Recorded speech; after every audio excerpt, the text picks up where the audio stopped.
There you go. All right, thank you. Yeah, like he said, my name's Kirk Schneiden. I work at Des Moines County Communications. I've been there for 12 years now. I'm currently the training supervisor. I told the last class if I look familiar. I don't know if anybody had Mr. Schneiden when he was still over at Edstone, but I'm his brother, so I might look a little familiar, but The better Schneiden. what's that? The better Schneiden. I like to think so, but so what is a 911 telecommunicator? We're also known as a dispatcher. This is what you probably hear on TV shows when they're referencing the news as a dispatcher. Obviously, it's because it's part of our job. We dispatch resources to the scene, taking the calls and dispatch responders. So we're the first line of help in an emergency situation. I like to say that we're like the first responders, even though we're not on the scene.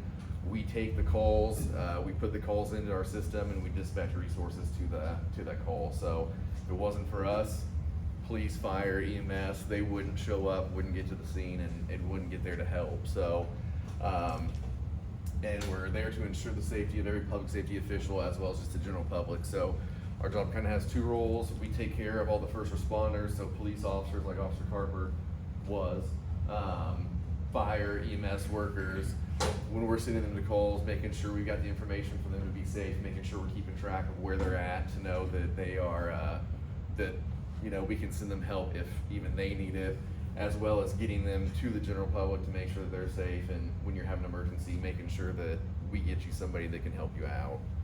So I work at Des Moines County Emergency Communications. I know you guys started learning about public safety and dispatch yesterday, but how many of you knew there was a communications center in Des Moines County before you took this class?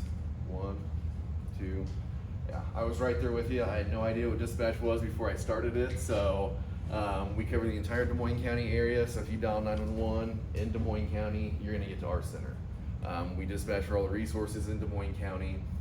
We are out in the basement of the Southeast Iowa Regional Medical Center. For the last class, it's pretty much unmarked. You wouldn't know. You pass our door, you'd have no idea that we were in there dispatching police or fire, because we're just stuck in a corner, kind of on our own. So we were founded in 2014. Before we became DESCOM, we used to be part of the Burlington Police Department. We dispatched out of their old building on 3rd Street before they decided to move. And once they were talking about moving, we decided to found DESCOM. Basically now all of the law enforcement first responder entities in the county pay us for our services. So we're not tied to any specific department. We're our own business pretty much. So staffing at DESCOM, we have 1 director, 2 working supervisors. So I'm a training supervisor. We also just have a personnel supervisor that I work with on first shift. We've got 8 full-time dispatchers. That used to only be 7, around 9 total. We just got approved for a 10th person, so he's actually currently going through our training process right now. And then we have 1 part-time dispatcher that comes in and helps us out, does paperwork, and can also sit and take calls as well. There's always a 2-person minimum, so that means when we're working, we've got to have 2 people in the seats at all times to answer calls and send out resources. So this wasn't always the case when I first started in dispatch 12 years ago. You could be by yourself, so you could be there on a Friday night from 7 p.m. to 3 a.m. If the town was burning down, it was on your shoulders. You had to answer every call, you had to get every piece of radio traffic, you had to send everybody, just you by yourself. So we did have help. The officers back then would sign up for overtime, they'd come in and help us. Officer Carper, when he was on line duty, he'd come in and help me dispatch. And I told the last class there was actually a night where he said, I think he fell asleep and his foot actually slipped off and went to the trash can, and You used me and threw me away. yeah, scared us both. So yeah, we had some good times working in dispatch together when he was on light duty. So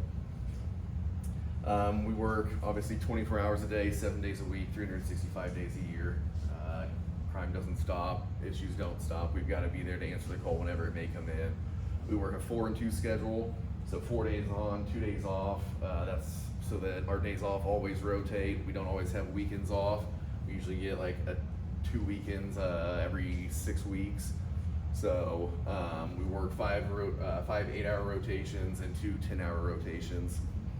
And then like other first responders, we cover 24 hours. So we've got 3 shifts. Typical shift works 7 to 3, 3 to 11, 11 to 7. And then the 10 hours are 7 to 5, 1 to 11, 9 to 7. So there's always 2 people there. And then we also work holidays and weekends, so there's gotta be somebody there. Some of the worst calls come in on holidays or around holiday time, so there's gotta be somebody in the center to make sure we answer those calls and get people dispatched to them. So hiring qualifications, I just need a high school diploma or a GED to dispatch. So once you get out of high school, if you don't wanna go spend money on college, it's a great career and decent pay, so you can do that.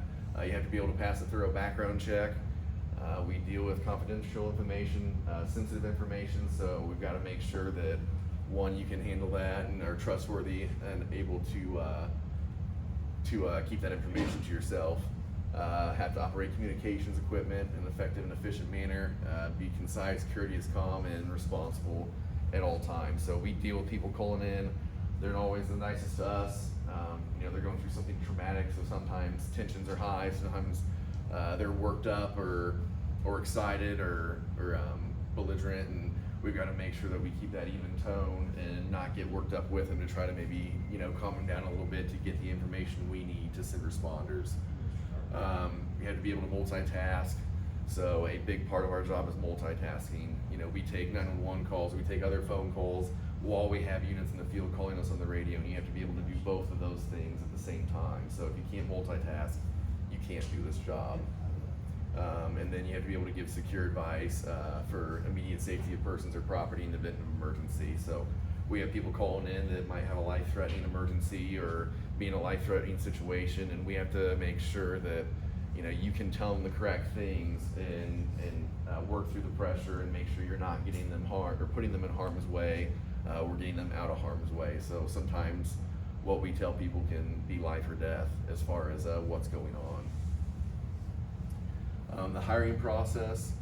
So we just have an oral interview. You'll come into the dispatch center. We sit down, we ask probably about 20 or so questions. Just kind of sit there and get a feel for who you are as a person, if you mesh well with us, your demeanor, your personality. And then we have an extensive background investigation done by a detective of one of the local police departments. So when I started in dispatch 12 years ago, when we were still through the police department, it wasn't just one interview, it was like 3 or 4 interviews, and it was a long, drawn-out hiring process that usually took around like 3 months. And during my background check, you had a detective assigned to your basically file. He would go around, he interviewed my neighbors, my family members, friends, all my references, and then he took me into an interrogation room that they take any other criminal in the investigations department, and I sat there for about an hour and a half with him, and he basically sat there and drilled me about my life choices and made sure that I didn't commit any crimes and stuff like that. So it was Detective Schwant at the time, and great friends now, great guy, but it was funny how he just kind of turned on his detective mode in that moment and really drilled me for answers. But and I told the last class it was so bad that he actually even asked for an ex-girlfriend's phone number because he wanted to dig up as much dirt on me as he could to make sure that I was a decent candidate. So that was kind of interesting. But the other thing they did was he had me add my Facebook and social media profiles to a fake account that he had created, and basically went through them, looked at everything I had posted, pictures I had done. So I didn't think about that stuff back when I was in high school, but it is something that can affect if you're going to go into public safety. They check into that stuff, they look what you posted, they look what you've done, and obviously if there's something they don't like, that can affect your hiring chances. So and then after that, for us, we just do a pre-employment physical and drug test. So as far as everybody in this class, with it being public safety, is anybody thinking of going into public safety, or just thought it was? So law, fire, EMS, law, fire. All right, awesome. See, the law side is even more intense than that. You've got the polygraph and the MMPI, and so yeah, it's I always say public safety is a rewarding career path. It's just you've got to make sure you're on the straight and narrow to get into it. So. Pay and benefits of the dispatcher. So currently right now in Des Moines County, our starting pay is at $21.69 and then tops out after 10 years at $27.66. So your first couple of years, you get a pretty good, 2 really good pay bumps to get you closer to that 27 number. We also get raises every year. So, like I said, for coming out of high school, I'm just needing a high school diploma or GED. It's a good career path to get into. We don't think about it when we're in high school, I know from firsthand experience, but great insurance and retirement benefits, which is huge in a job. You don't think about it now, but when you're on your own and off of mom and dad's insurance, it's a great thing to have. So, and the other thing that's kind of to incentivize it is shift differential and longevity pay. If you work after 3 p.m. in our job, since it's 24 hours, you get a bonus on top of your hourly wage.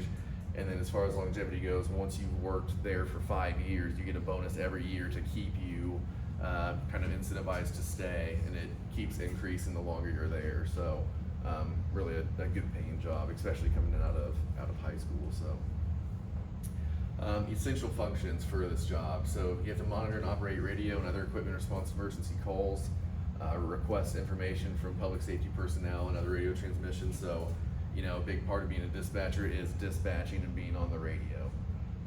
We've got to take that information that officers call in, process it, and get them resources when they need it, or when they don't. Answer incoming calls utilizing our CAD software. That's computer-aided dispatching. You'll see a slide of that here later on. But as we take calls, we enter into a system, put that information in, and then it's dispatched out from there. So everything's electronic as it comes in. And then keyboarding, record keeping, and other duties. So one side of dispatching that not a lot of people know is we do a lot of record keeping, a lot of paperwork if it's entering warrants or missing persons or runaways. Basically when that happens, we can put them into a national system. If your name and date of birth are in, they're gonna find you. It's gonna pop up and alert anywhere in the US that you are missing or you are wanted or you ran away from Des Moines County, Iowa. Required training for dispatcher. So the state requires us to take a 40-hour class at the Iowa Law Enforcement Academy building. They used to have 2 separate classes, one for the 40-hour and then one for what's called Basic Iowa Systems Training, or BIST. It used to be 2 different things. Now it's all combined into one. So you go up there for a week, you sit through the trainings, you take a test at the end of it, and get your certificate to be a public safety official in the state of Iowa. So they always did it up in Des Moines. They've started doing it to where they're gonna send them around to different state patrol units, I think. So like our last guy went to some small town that didn't have any good restaurants, and I said that's like the best part of going to trainings when you work, is that you get to pay for food on the county's dime. So so that's kind of disappointing, but Kirk, still. real quick, I did the math. Yep. Starting salary, $45,000 for one high school. Yeah. That's pretty good. Yeah. Yeah, and high school diploma, that's, you know, that's all you need. And so then we also do 8 hours of in-service training per year, so you just have to have continuing education throughout the year, as well as every 2 years we have to get a new certification in NCIC just to catch up on anything that's maybe updated or changed in that field. So technically, once you get through that, you can become a dispatcher and we can throw you in the seat and let you do it. But we don't do that. In-house training, there's over 600 hours, almost 6 months worth of training. It's not a job that you can just sit down and do. And, you know, we don't want you to do that. It's, you know, it is life or death. And I say that, but it's the truth. I mean, you're dealing with people's lives, you're dealing with emergency situations. So we need to know that you can handle it before we just put you out there by yourself. So in our training, we go over call taking. That's the longest portion, probably about 3 months. You just take a ton of phone calls, start with public safeties, which are non-emergency lines, and then work your way to 911s. Once you're proficient in call taking, we go to dispatching. That's gonna be everything on the radio, talking to officers, dispatching officers, fire equipment, EMS, and sending them to the scene. And then we go into the NCIC or paperwork portion where you're learning how to enter wanted persons, how to enter protection orders, missing persons, and all that kind of stuff. That's usually around a few weeks. I think I forgot to say dispatching is usually a couple months, and then shadow is basically where you still have your trainer with you. We throw you in a seat, you sit there, answer calls like you're by yourself. You can't ask your trainer anything. It's just purely to see, can you do the job by yourself with that kind of backboard behind you, just in case something would happen, we can still jump in to help. But by that point in the training, when you're in the shadow, we expect that you can do the job and can be on your own. So that's kind of the last test before you get out. So in Des Moines County, we serve multiple departments. I think some of the law enforcement has already come in and talked, but we've got 3 police departments in the county. We have 2 ambulance services, so Burlington Ambulance and Minneapolis Community Ambulance. Burlington Ambulance is full-time. They're always down at the fire station. They sleep there, stay there, and go out to calls. Mediapolis is technically volunteer. They do have an assigned shift, so they're supposed to be on call during certain times, but those are the only 2 ambulances in the county. One full-time fire department being Burlington Fire, so again, they stay at the 2.5 different stations. They're always down there to be paged out. And then we've got 4 volunteer fire departments, West Burlington, Danville, Mediapolis, and Yarmouth. So they are all volunteer basis. Basically, they've just got pagers or phones that we send out tones to, tell them to go to a call, and they respond in their jurisdiction. So I always say I have a ton of respect for volunteer fire departments. They are volunteering their time. They're not getting paid to do it. They're taking their time to go out and basically help people. So if it wasn't for them, the response times in Des Moines County would be pretty poor. So we definitely appreciate that. So what does a telecommunicator do on a day-to-day basis? We answer the emergent and non-emergent telephone call lines. We enter those into that computer-aided dispatch system. Once we get that in, we dispatch those calls out to the departments we serve. And then after that call's dispatched, it's our responsibility to keep track of radio traffic, keep track of where the officers are, what units are on scene where, and make sure that's always up to date. We monitor and receive teletype information from all over the nation, so when we put in those wanted persons or runaways, if somebody goes out with them somewhere, they'll send us what's called a hit confirmation. We have to confirm that they're still wanted, and then that's basically makes it so that they can be placed under arrest in whatever jurisdiction they're in at the time. And then entering those warrants, those no contact orders and other property in the nationwide system. So taking phone calls, DESCOM answers, public safety lines, which is going to be our non-emergent lines. Not to say we don't have emergencies come across them, but it's meant more for the non-emergency calls, admin calls during the day, where maybe we're just transferring people to other departments. Then we've got 911 as well as text to 911. So those are our emergency lines. Text to 911 came out just a few years ago, maybe 5. So you can actually now text, put 911 in your contact information, type out the message and send it, and it's gonna pop up on our computer screen just like an instant messaging chat. So we can sit there, text back and forth with you, just like we would in a regular text message. So we always say, if you can call in, it's faster, it's easier for us to ask questions, get information.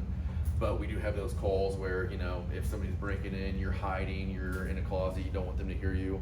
That is definitely an option now where you can sit there and text us, and we can send you text messages back and forth without it being too loud. So, and then our Crime Stoppers line, it's just a tip-based line. It's completely anonymous. People can call in. We don't ask their name. We don't get their phone number. We basically give them an ID that we generate, and they give us information on possible crimes or wanted persons.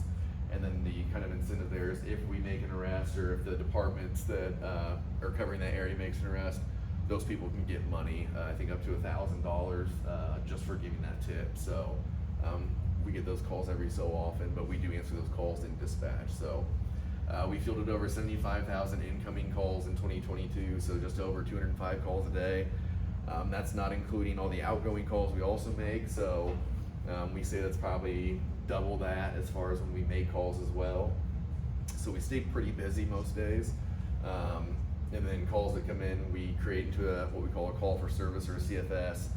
We'll put all that information into our computer-aided dispatching system. We'll put it in the computer, and now with technology, all the officers have computers in their cars. So once we enter that call comes up on their screen. They can read our remarks, they can see the location and everything on their screen, and see what they're responding to.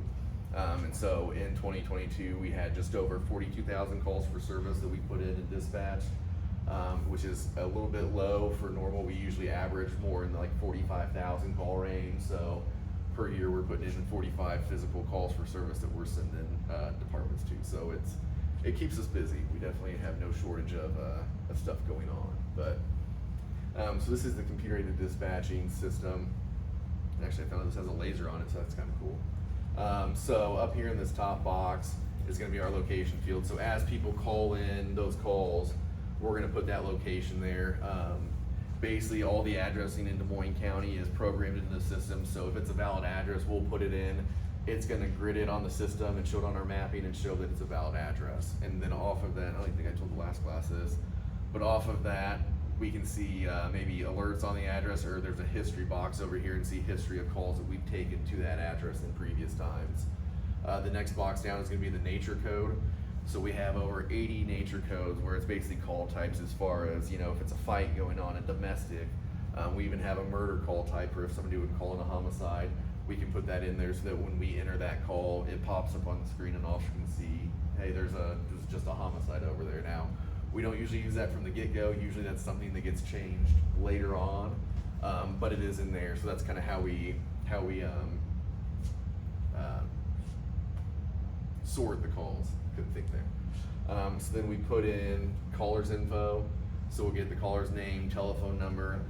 One is for the officers if they need to call a person. Let's say maybe they're not involved, they just drove past an accident. They can call that person who called it in and say, hey, what did you see? Put them down as a witness and use that if they would need to go to court for something. The other part of that is, let's say we deal with something where we need to get a hold of you for a call down the road. All that stuff is searchable in our database. We can go back, find your name, find your phone number, and contact you from that. And then last is all the comments. So we've got a comment section there as well as down here. So as we're taking those calls, getting that information, we're gonna be typing our comments into that section and entering the calls into the system through that. So like I said, once that pops up on the other dispatcher screen or the officer screens in their cars, they're gonna go based off of that comment and see, okay, what's going on at this incident. So this right here is our actual dispatch console in dispatch. This is the one I sit at. So kind of going from left to right. So this is just an internet screen. We don't have a lot of downtime, but if we do, we can surf the web every so often. So this is a statewide, basically instant messaging system for officers. So if there's information we want to give them, phone messages, or maybe something we don't want to go over the radio, we can send them a message on that. And it also has GPS in their car, so you can kind of see a little bit of blue there. It shows us their car's location and where they're at in Des Moines County. So we can use that to figure out where they're at or how far they're responding to a call. This is going to be our radio screen. So we have 4 main channels we use for communicating in Des Moines County. We've got a frequency for Burlington Police, a frequency for Burlington Fire, then we've got a county fire frequency that we use for all the county fire departments, and then a sheriff's channel that we use for the sheriff's department in West Burlington Police. So we monitor that, and kind of how we split it up is one day somebody might be on Burlington Police and Fire, and the other person would monitor phone calls in the county. So that's kind of how we divvy up our assignments so that we make sure that everybody's doing what they need to be doing. And then along with the local channels, we have a couple channels on the bottom here that are state channels. So we can use those to communicate across the state. We actually just had a deal a few months ago of an issue that came down from Des Moines, the city. And we were actually talking to Des Moines PD 2.5 hours away, and it sounded like they were in town. It was that clear. So we're able to contact surrounding agencies or agencies across the state of Iowa if we need to talk to them. So the far right here is going to be our phone system. So the top here is our 911 mapping, which we'll cover in a little bit. But basically we can use that to see where calls are coming in. And this is actually our phones, just phone system in general. So that's where we pick up the calls, where all the calls ring into. And then down here, these 2 middle screens are the CAD screens. So that's gonna pop up when we put in the call. We've got another set of mapping that also shows officer's location there on the right side. And then you can't really tell, but this section right here with all the little green icons, it's actually officers' names. That's all the law enforcement units that are on duty. That's how we keep track of what calls they're on, what location they're at, and we can update their status through that screen. So it's crucial that it's always up to date if they're on something so that we know if they would call in where they're at. This last screen that's just the desktop. So normally that's where our NCIC screen is, but it's state code that it's not, you can't see it basically, the public can't see it. That's why we do background investigations. It's all confidential information. It can't be disseminated to anybody but law enforcement or people in dispatch. So when I take the picture, I have to minimize it because it can't be up, just so you guys can't see it. So starting with calls, we talk about location. So location is the most important of every call that comes in. We say we cannot send you help if we don't know where you're at. So when we answer a 911 call, we say Des Moines County 911, what's the location of your emergency? So that way, if somebody yells out an address or tells us an address and then maybe they throw the phone down or they hang up or do anything else, as long as we have an address, we can send help to you. Now, we might not know exactly what's going on, and officers might not know exactly what they're responding to, but we can at least get people headed that way. So at the very least, we want that location, we want to know where you're at. Now, we do have tools at our disposal to find your location if you're on 911. I tell people this is not TV, it's not NCIS, it's not all those cool tech shows that have the awesome technology. There is no general app that we can type your phone number into at any time and find your location. It doesn't exist, and I'm pretty sure it would be illegal. But if you call a 911, we do have that mapping that will show an icon of where your phone is. There's two different kinds of locations. There's a phase 1, which is just showing us what tower your phone call routed through. The second one is called phase 2, and that's gonna give us a general idea of where your phone is by pinging and triangulating through towers. So that can be extremely accurate. I've seen it be like where I could probably tell what room you're sitting in your house or what chair you're sitting in. I've also seen it where it's like a mile radius where you could be anywhere within a mile. So it differs most of the time. If you're out in like the rural part of the county, it's gonna be those wider radiuses. If you're in the city, as long as you're not blocked by a bunch of trees, we'll have a general idea of where to get or where to send people. So My favorite was the 12. yeah, That was yeah. great. But we can ping phones, so we can contact phone providers and get locations of phones.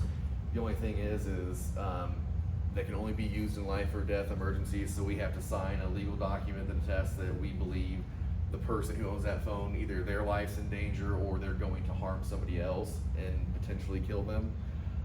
So it's not something we can just be like, hey, I wanna see where Officer Carper is today, let's see what he's doing. It's a long, drawn-out process that you have to go through some hoops to get, and those locations aren't always the most accurate. Kind of like he just said with the 12-mile radius. There's a lot of times where when you ping a phone, it is almost that, where it's multiple miles that you're dealing with, so it's not always the most accurate. Now, there are some advancements in technology for 911. Basically, people in 911 said, why are we dealing with this location technology where it's giving us a square mile when I can put an address in my phone and it shows me exactly what lane I'm driving in on the highway. So basically what this Rapid SOS system did is it uses your phone's GPS signal instead of its phone signal to find your location, and if you call 911, that's the only time it tracks it, it'll pop it up for us so that we can see a dot and see it more accurately on where you're at. The other thing that they're starting to come out with is, years ago they always said that dispatchers are going to start to get photos and videos from scenes right there in dispatch before police or fire EMS start getting on scene, and that is starting to be true. We've got Prepared 911. Basically, it's a program where I can send you a text message to your phone. It's going to have a link on there. You can click it, give it access to your camera, and you can live stream video to dispatch in real time. So we can sit there as people are going to the scene and sit there and watch and see what's unfolding in live time. So we don't use it a ton yet, but it is something that is definitely at our disposal. Along with law calls and dispatching police, we also do medical and fire. So we have emergency medical dispatching. We are currently kind of in between EMD software, so unless it's kind of a CPR situation, we're not giving a ton of medical information out at the moment. But basically it makes it so we can give medical instructions over the phone. That can include CPR, it can involve delivering a baby. I've got like 5 sheets of walking through somebody to deliver a baby, without anybody else being there. I don't want to do that, but it's there if we have it. And also just giving pre-arrival instructions to maybe stop some bleeding or save a limb from somebody who's got a traumatic injury. It also helps determine response priorities for ambulance calls. So if an ambulance doesn't necessarily have to go emergent or with life and sirens, this program tells us where we can have them slow down, which helps on their insurance purposes. So we have had a few dispatchers in our department save lives. They have life-saving pins, so they have walked people through CPR, and it has worked at times. So it's definitely a great tool to have for everybody here. Didn't you get a big award? that was a fluke. I got, Dispatcher of the Year for the state of Iowa 2 years ago, but that was cool. Let's see if this works this time and doesn't freeze your computer.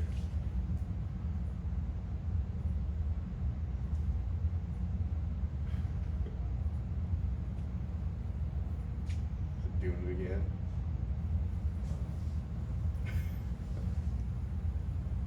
Nope, computer last, you did it again. Yeah. So it worked last time we restarted it, but I'll just kind of explain. Hopefully we can get it to play in a second. So we have to keep calm in stressful situations. We hear some horrible things on the phone.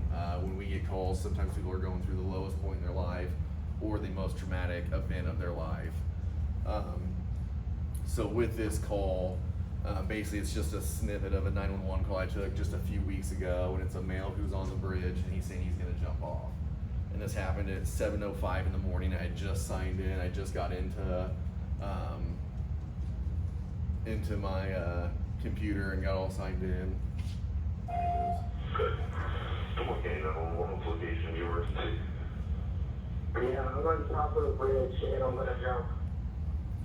So that was at 7:05 in the morning. So like I said, when we say we work 24-hour shifts, that's why, things happen at all times of the day, but what do you do when somebody calls you and says that? What's your reaction after that? And that's why when we go through that hiring process and go through the interview process, we make sure that in situations like that, you're gonna know what to say or know what to do from there. So, we talk to people as they're going through the worst moment of their life, and it's our job to try to build a rapport with them, to make a connection, let them know that we do care about them, and that we want to get them help. So in this case of this gentleman, he wasn't real forthcoming with information, didn't really want to talk. He ended up saying, all right, I'm jumping now, and there's like 3 seconds of silence and the line clicked dead. So nobody was on scene yet. I thought he had jumped off the bridge. I tried to call him back, he didn't answer. Fortunately, officers got on scene about 30 seconds after that. He was still up there, but he was sitting on the wrong side of the railing, looking down at the water, and they had to talk him over the back to get off the ledge and back over onto the right side. So he did end up getting back over. He did go out to the hospital and got some help. So hopefully, they got him what he needed. But hearing that kind of stuff or dealing with those situations, we've got to make sure that we don't, react or escalate any more than what it already is. So with that, there's a lot of burnout in dispatching. There's over 1,300 dispatchers in the state of Iowa, and the average burnout or turnover rate is about 2 years. So we've had issues at DESCOM where we went through a lot of dispatchers. A lot of times people get hired but don't make it through the training, or start the training and realize, this isn't for me. And so then we'll have to start the process over. But usually if you make it over 2 years, they say you're gonna make it a career. So I know that, it's not for everybody. It's one of those jobs that you don't know kind of what you're dealing with until you get into it. So a lot of people start, they'll maybe get that first bad phone call and be like, I don't want to deal with this, or I don't want to, take these kinds of calls, and there's no shame in that. It's a difficult job, but it's also rewarding. So after taking phone calls, obviously a big part of our job is dispatching, hence why we're called dispatchers, and monitoring radio traffic. So as we take calls, we're entering those calls, we're dispatching resources from the 8 departments at our disposal and sending them to the calls. So we have a responsibility to pass on all pertinent information as well as gathering it. So, when we send officers to a scene and maybe it's a suicidal subject, when somebody says, oh, he mentioned suicide by cop, that's something we've got to make sure we pass on to the officers so they know when they get there, this guy may be waiting with a knife or a gun or something to take shots at them. Because if we don't and they get there and they're ambushed, then that can come back on us, and obviously we're gonna feel the effects of that, knowing that we had that information, didn't pass it on. So when we're getting these domestics, when we're getting these different calls, we're asking about weapons and other hazards and stuff like that officers and fire and EMS personnel need to respond to. And there's actually it's not a good video, but it's good for training, that there's a dispatch center. I can't remember where it was at, but they sent a trooper or a deputy to a crash out in the county, and the deputy responds. He gets there, this farm implement crashed into another car. There's a person lying in the middle of the intersection that's unconscious, so he runs out there to save them and start giving life-saving measures. Well, it turns out that what was on the farm implement was anhydrous ammonia that had cracked open and was leaking and blowing those toxins and those fumes across. And the deputy goes out there, starts working on the guy. That anhydrous ammonia basically chokes him to death and dissolves his lungs. He collapses and dies right there in front of the car camera. So the dispatcher told the fire and EMS people, hey, there's anhydrous ammonia being attached, but they never told the law enforcement officer that there was. So he had no idea going into it that, you know, he was basically running into a toxic environment.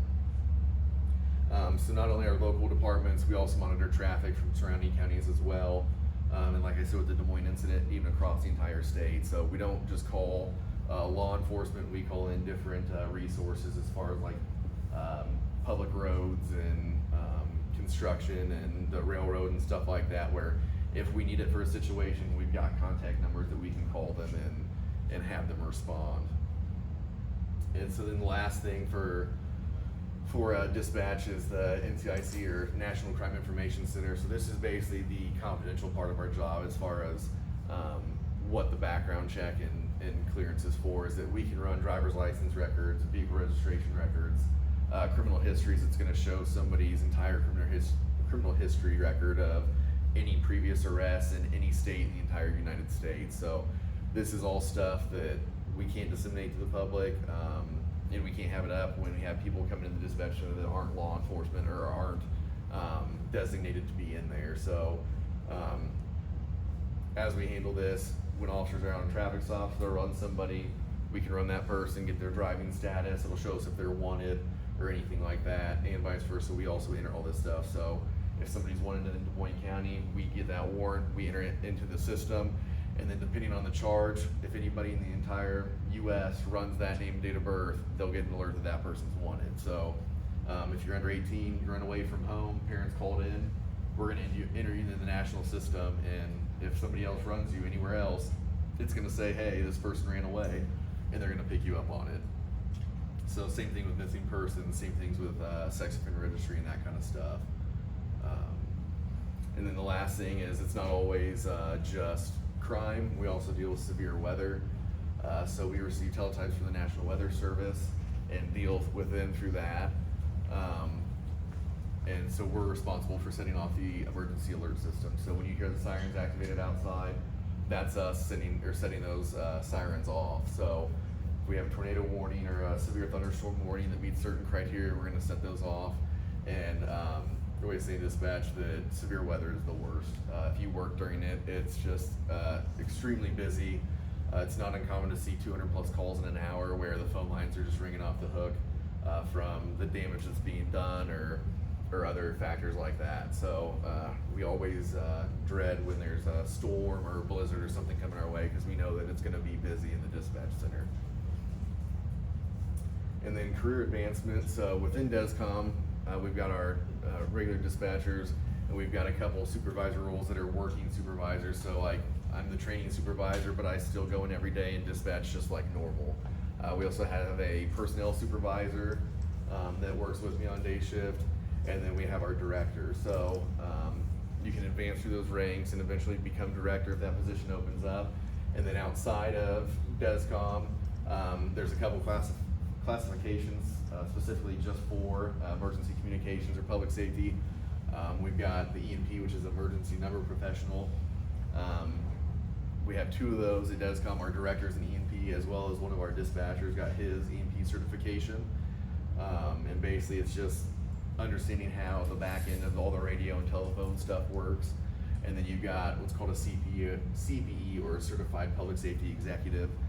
This is a pretty rare designation, and I believe there's less than like 20 in the state of Iowa combined. So our director at DESCOM has actually gotten her CPE, and basically what that means, like it says in the bottom, for larger communication centers, you can go to those centers, and if you apply with those designations, you have a pretty good chance of doing that. So obviously larger centers, more responsibilities, but also more money if you want to go through that. So outside of public safety, a lot of dispatchers will sometimes go to like the state level. Like I know tomorrow you got a speaker coming from the Law Enforcement Academy, stuff like that. You could go up to the state level, maybe get involved in training or something through them, and do that. Or we have a lot of dispatchers, not from our department, but other departments that will maybe go to the companies that make our CAD systems, or and go and basically just implement those in other dispatch centers. So there's definitely a large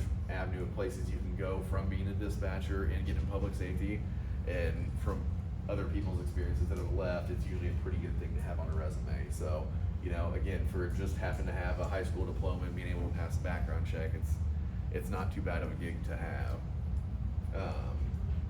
So before I get to questions, I know there's a couple things that Officer Carper had asked me to talk about. One being kind of how it affects your life or your family's life being in a public safety or first responder. So as it said in the schedule, when you're in public safety, and especially something where you're dispatching or an officer or fire EMS, you're working 24/7. You have to cover every shift. You're working weekends, you're working holidays. So I've got a 3-year-old at home, a wife, and I've missed the last couple Christmases. Last Christmas I worked 7 a.m. to 7 p.m. and didn't see my daughter until I got home at 7. So you do make that sacrifice when you work in public safety, that you know you're not always there for events, you're not always there for ball games or family events when they're happening, because you're not always guaranteed to be off.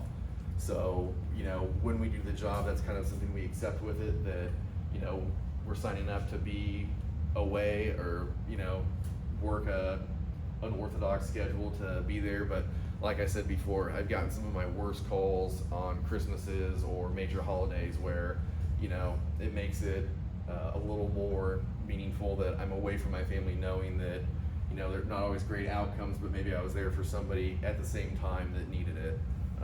Because like I said, it doesn't stop. There's always something going on. It doesn't matter whether it's a holiday or not. So like this year, I have to work Halloween, I have to work Thanksgiving, I have to work Christmas again. So those will be another 3 holidays that I'll miss, unfortunately, with my family, but it's part of the job and it's what we signed up for. So, and then as far as, you know, my life, we obviously deal with stressful situations. We hear things that people really probably shouldn't hear in their life. You know, I've taken some horrible calls over my career that, you know, stick with you and you think about, but you just try to manage the stress, and luckily everybody in public safety and being a first responder, we always say it's kind of a family unit. You're all kind of in it together. I've got great coworkers I work with, and we always make sure that if somebody takes a really bad call, that they know we're there for them and we're there to talk through it if we need to. So I can't remember what the other one was. How effective. How are you to not overhear? Yeah, and then so dispatching, you hear the beginning of the calls, you're kind of the start of the call, but you don't always know what the resolution is. So that is kind of a difficult part of our job, is that, you know, we sometimes talk to people and something may be happening to them. The officers get there, we hang up the phone, and we never, you know, hear from them again. We don't know what happened. We don't know what happened to the person. So with that, when we used to be in the police department, it was easier because we could talk to officers. They'd come in afterwards and be like, oh, hey, here's what happened, and we get that closure. But with being a dispatcher and not being on scene, you don't always get that closure from a call. Sometimes you talk to somebody and that's it, and there's been times where we'll talk to somebody and you're the last person they talk to. The phone goes dead, they quit talking, and then if it's a medical emergency, by the time they got there, the person's gone. So that kind of stuff does weigh on you, and it's definitely part of the job that's sometimes difficult to manage. But so other than that, does anybody have any questions about being a dispatcher? Go for it. That was the one I forgot. So kind of like everybody who didn't raise their hand about dispatching, I knew nothing about dispatching, didn't even know his career. I didn't even know Du Bois County had a 911 center. I graduated from Burlington in class of 09. I went to college for 2 years, and after 2 years I still didn't know what I wanted to do. And so basically somebody messaged me and said, hey, I saw the police department's hiring for dispatchers. I think you'd be great at the job, you should apply. I kind of was like, you know what, I'll throw my hat in there, I'll put in an application. If it works out, it works out. If it doesn't, it doesn't. It doesn't matter to me. I'll go back to school or figure something out.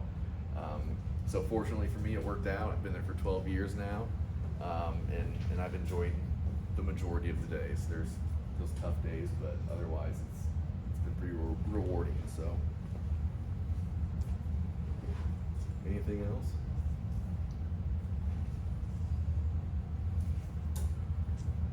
So, got a little bit of time. So go ahead and play the.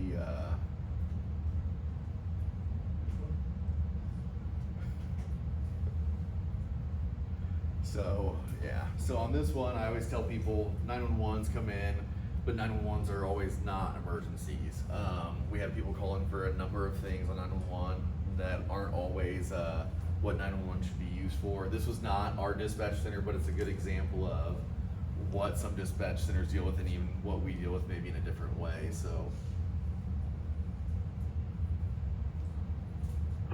911, do you require that for police? No, ma'am, I don't. I don't have an emergency. Two police officers just left my house just now. Can I get the names, please? Was it? Just the music turned down. Here's a few couple of things. God knows how long. I'll just clean up with the name. Sorry, I know it's not an emergency, but heck. It doesn't come very often. A good-looking man comes at your doorstep.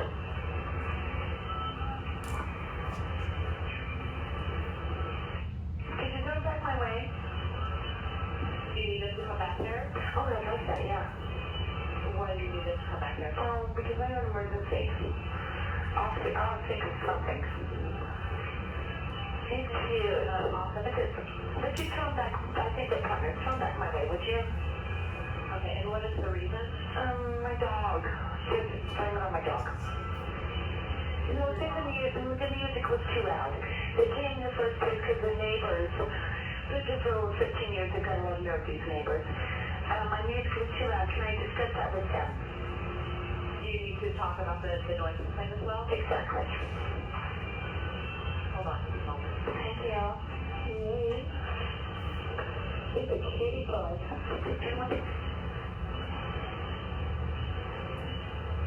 And who is it having the loud noise? Oh, I guess I'm the one who has the loud noise. The officers came to my house. Just music. I work out to loud music. Okay, and that's what do you need the officer to do? I mean, do you have another noise complaint? I guess so. Okay, and where is the noise? Honey, I'm just going to be honest with you, okay? I just thought it was cute. I'm 45 years old and I'd like to meet him again. But I don't know how to go about doing that without calling 911. I know this is not absolutely in any way, shape, or form an emergency. But if you would give the officers my phone number and ask them to come back, other than I know they have terrible luck with things to do with Aurora. Would you mind? I'll give them a message to call you. Thank you very much. Bye-bye. Yeah, so like I said, I've never had a call exactly like that. That hasn't come through 911. I've had people call back on public safety and ask, hey, what was the officer's name that responded? Or they'd say, I just dealt with an officer, and I'd say, okay, which one? They'd say the hot one or the cute one or whatever it may be. But, I mean, this lady's just calling back on 911, basically try to get a date with the officer that responded to her. So, I've had people call in. I had one person call in and say, do you know if there's something wrong with the moon? And I'm like, with the moon? And she's like, or he's like, yeah. He's like, it's just so big in the sky right now. And I was like, I guess I don't know. And they're like, well, can you go look at it? And I'm like, I mean, it looks fine to me. I'm sure everything's okay. And that's just all they called for, is just to check about the moon. And then I had another lady that called in that wanted to ride to church. And she called 911 and said she needed to ride to church. And I said, ma'am, officers aren't taxis. I said, they're not going to give you a ride to church. And she was pretty irate with me that I would not send somebody to her house to pick her up. So 911 doesn't always mean emergency, and people do sometimes call for odd things, but anyway, I've got to head out. If you want to, if you want to play that other call, you can do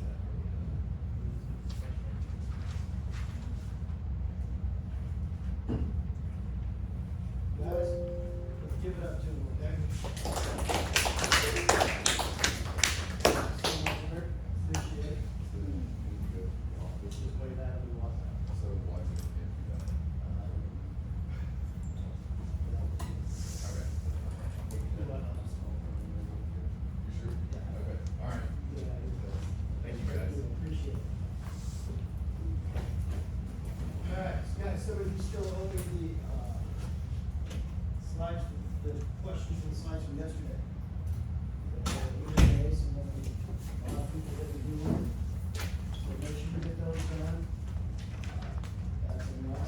Points is 5 points, right?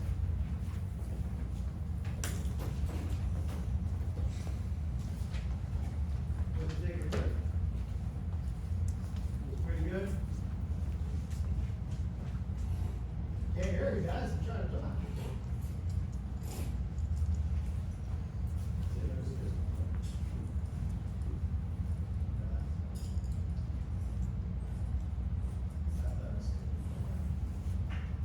Should I have him come back for the next semester? What do you think? You guys are the judge. I mean, if you thought it was interesting enough, I should have him come back. What do you think? Good. Good. Thought he did a pretty decent